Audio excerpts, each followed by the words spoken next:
Well, here's my taxi. So that's it then? You're really leaving me? I have to, Justin.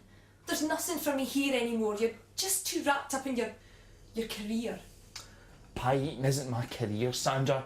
It's what I was born to do. I didn't choose pie eating. It chose me.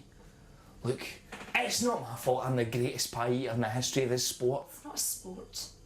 There you go again. Belittling me, my achievements. I'm just saying, it's not really a sport. It's just a bunch of fat people sitting around eating pies. Fine. Maybe you should just go. Look, I didn't want it to end this way. But you've become obsessed. Rubbish. Just last week you missed our wedding anniversary. It clashed with the Blueberry Deep Dish Classic.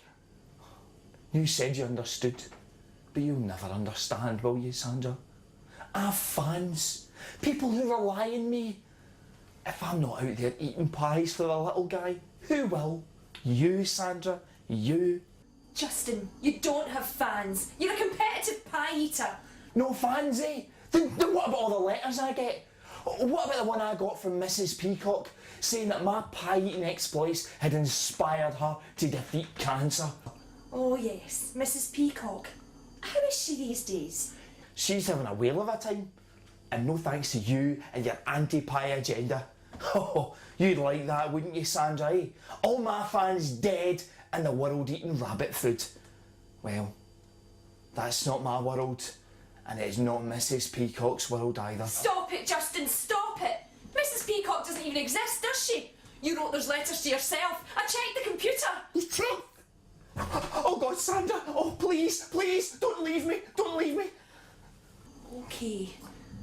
But that's it with the pies, okay? No more pies! You've got it, baby. No more pies. It's just you and me from now on. Excuse me a second. Justin! Is that what I think it is?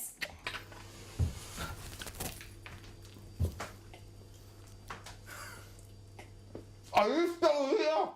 I thought you said in a taxi waiting.